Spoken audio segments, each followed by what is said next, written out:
Un café con la palabra.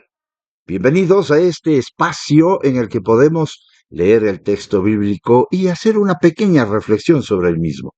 El día de hoy, miércoles 28 de agosto del 2024. Hablemos sobre el llamado de Dios. Un término tan polémico, un estudio tan polémico hoy en día. Unos dicen que no, que existe el libre albedrío, otros que no, que... Pero, ¿qué dice la palabra?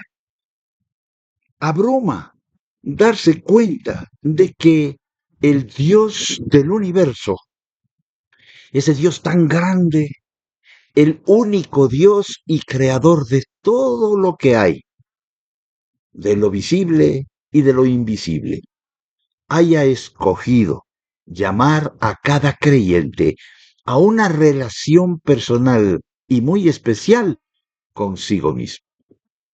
Este llamado y la relación personal que sigue son muy personales y muy reales. La verdad de esto se halla en casi toda página de la Biblia, en vida tras vida y versículo tras versículo. Es central el mensaje entero de la Biblia. Es, de hecho, una expresión del mismo corazón de Dios. Incluso más asombroso es el conocimiento de que fue decisión de Dios llamar a las personas a tal relación personal consigo mismo. Como lo leemos en Efesios 1:4, según nos escogió en Él antes de la fundación del mundo para que fuésemos santos y sin mancha delante de Él. Jesús expresó esta voluntad de su Padre para sus discípulos de esta manera: no me escogisteis vosotros a mí, sino que yo os elegí a vosotros y os he puesto para que viváis y llevéis fruto y vuestro fruto permanezca, para que todo lo que pidiereis al Padre en mi nombre, Él os lo dé. Lo leemos en Juan capítulo 15, verso 16. Esta verdad sigue vigente hasta hoy. No es que terminó ahí con los discípulos. Cada creyente, Dios, a través de su palabra, le dice lo mismo. Y nos incluye a todos nosotros, a todo convertido, a todo nacido de nuevo. Cuando esta verdad penetra en el corazón del individuo, esa persona nunca vuelve a ser la misma persona. Porque el conocimiento de Dios y nuestro concepto de quién es Dios, el verdadero concepto, cambia para nosotros. Las circunstancias no, pero para nosotros nuestra manera de vivir, porque le vemos tal y como Él es. De inmediato, la persona que nace de nuevo llega a esa vida llevando un hondo sentido de significado y propósito, y un sentido de mayordomía y de responsabilidad ante Dios. Tan personal y tan real fue esto para David, que le dijo a Dios: no fue encubierto de ti mi cuerpo, bien en lo oculto fui formado, y entretejido en lo más profundo de la tierra. Mi embrión vieron tus ojos, y en tu libro estaban escritas todas aquellas cosas que fueron luego formadas, sin faltar una de ellas. Cuán preciosos me son, oh Dios, tus pensamientos, cuán grande es la suma de ellos. Lo leemos en el Salmo 139, versos 15 al 17. Pero Jeremías también cobró conciencia de esto cuando Dios le informó: antes de que te formase en el vientre te conocí, y antes de que nacieses te santifiqué, te di por profeta a las naciones. Jeremías 1:5. Dios entonces lo reveló a Jeremías lo que esto significaría para él, y la mayordomía de ese conocimiento afectó radicalmente el resto de su vida. Para tener un cuadro incluso más completo de esta verdad. Debemos saber el testimonio del apóstol Pablo cuando, guiado por el Espíritu Santo, relata lo que Dios le dijo. Dios me apartó desde el vientre de mi madre y me llamó por su gracia. Gálatas 1:15. Una gran porción del libro de Hechos es el historial de lo que este llamado de Dios significó para la vida del apóstol Pablo. Tal amor de Dios, dijo Pablo, guiado por el Espíritu Santo, literalmente lo constreñía. Constreñir quiere decir ordenar todo el resto de su vida. En esta relación personal y especial con Dios, cada vez que se convencía más de que por todos murió, para los que vivan, ya no vivan para sí, sino para aquel que murió y resucitó por ellos. Lo leemos en 2 Corintios, capítulo 5, verso 15.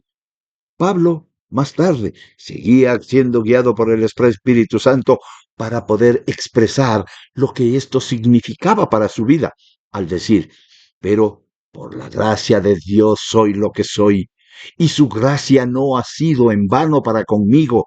Antes he trabajado más que todos ellos, pero no yo, sino la gracia de Dios conmigo. Lo leemos en 1 Corintios 15:10.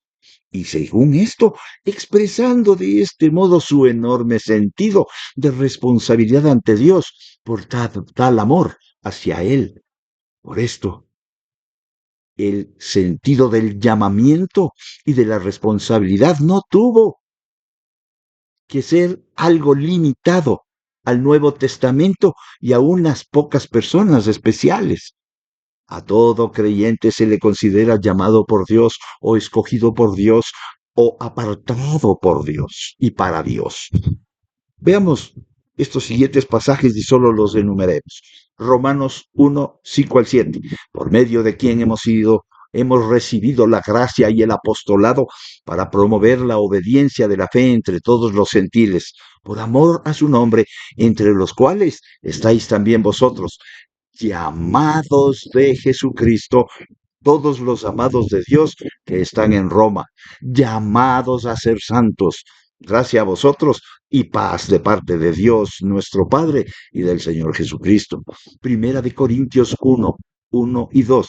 Pablo, llamado a ser apóstol de Jesucristo por voluntad de Dios, y Sóstenes, nuestro hermano, a la iglesia de Dios que está en Corintio, a los que han sido santificados en Cristo Jesús, llamados a ser santos, con todos los que en cualquier parte invocan el nombre de nuestro Señor Jesucristo, Señor de ellos y nuestro. En Efesios 1, del 1 al 6 y versículo 18, Pablo, apóstol de Cristo Jesús, por voluntad de Dios, a los santos que están en Efeso, que son fieles en Cristo Jesús. Gracias a vosotros y paz de nuestro Dios, Padre nuestro, y del Señor Jesucristo. Bendito sea el Dios y Padre nuestro, de nuestro Señor Jesucristo, que nos ha bendecido con toda bendición espiritual en los lugares celestiales en Cristo, según nos escogió en Él antes de la fundación del mundo, para que fuéramos santos y sin mancha delante de Él. En amor, nos predestinó en adopción como hijos para ser, mediante Jesucristo, conforme al beneplácito de su voluntad, para alabanza de la gloria de su gracia, que gratuitamente ha impartido sobre nosotros en el amado. Mi oración es que los ojos de vuestro corazón sean iluminados para que sepáis cuál es la esperanza de su llamamiento, cuáles son las riquezas de la gracia de su herencia en los santos. En Efesios 4:1 leemos, yo pues, prisionero del Señor, os ruego que viváis de una manera digna de la vocación con que habéis sido llamados. Primera Tesalonicenses 1:4, sabiendo, hermanos amados de Dios, su elección de vosotros. Primera Tesalonicenses 1:11, con este fin, también nosotros oramos siempre por vosotros, para que nuestro Dios os considere dignos de vuestro llamamiento y cumpla todo deseo de su bondad y la obra de fe con poder. puesto que la Biblia es nuestra guía de fe y práctica o vida diaria por la guía de Él mismo, el Espíritu Santo que mora en nosotros, en la palabra. Esta verdad y sus implicaciones para cada uno de nosotros nos guiará por completo en nuestra relación personal con Dios. Al estudiar esta doctrina, nos ayuda a entender y a responder a Dios con responsabilidad, ya que el conocimiento que tengamos de Dios y del Señor Jesucristo hará que vivamos de acuerdo al plan del Señor que estableció antes de la fundación del mundo en su eternidad. En este contexto, observamos, ¿por qué nos llama Dios? ¿Y es un llamado? ¿Quiénes son los llamados? ¿Cómo me llama? ¿Cuándo me llama? ¿Cómo pongo en práctica ese llamado? Pues esas preguntas se debe responder a la luz de la palabra de Dios al estudiar. Pues que el Señor derrame bendiciones y sea un gozo y un agradecimiento tal a nuestro amado Señor por habernos llamado antes de la fundación del mundo. Que el Señor les bendiga y será hasta la próxima. Un café con la palabra, si así el Señor lo permite. Hasta pronto.